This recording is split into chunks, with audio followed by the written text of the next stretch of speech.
ఒక రాణి, ఒక నిర్ణయం. 600 కిలోల బంగారం దేశానికి అంకితం. ఆ రాణి ఎవరు?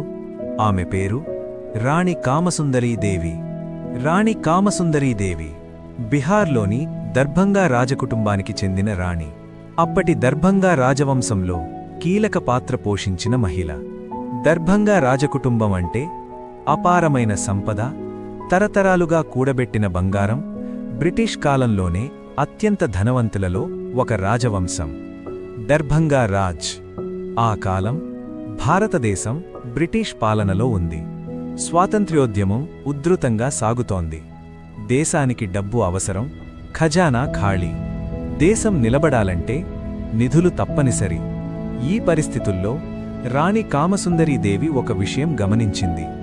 దేశం కోసం పోరాడేవాళ్లు ఉన్నారు, కాని దేశాన్ని నిలబెట్టే డబ్బు లేదు. అప్పుడామె తీసుకున్న నిర్ణయం రాజకుటుంబ చరిత్రనే మార్చింది. రాణి ఆదేశం: దర్భంగా రాజకుటుంబ ఖజానా తెరవండి. అందులో ఉన్నది తరతరాల సంపద, అపారమైన బంగారం, సుమారు 600 కిలోల బంగారం. దేశ అవసరాల కోసం ప్రభుత్వానికి అంకితం. ఇది సాధారణ దానం కాదు, ఒక రాజకుటుంబ భవిష్యత్తుని ఇచ్చిన త్యాగం.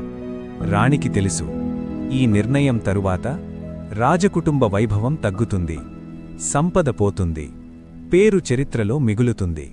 కాని ఆమె నమ్మకం ఒక్కటే: దేశం ఉంటేనే చరిత్ర ఉంటుంది. ఇది జరిగింది బ్రిటిష్ పాలన చివరి దశలో. స్వాతంత్ర్యం దగ్గరపడుతున్న సమయంలో, దేశానికి ఆర్థిక బలం అత్యవసరమైన రోజుల్లో. ఈ బంగారం దేశ ఆర్థిక స్థిరత్వానికి, రాబోయే స్వతంత్ర భారతానికి ఉపయోగపడింది.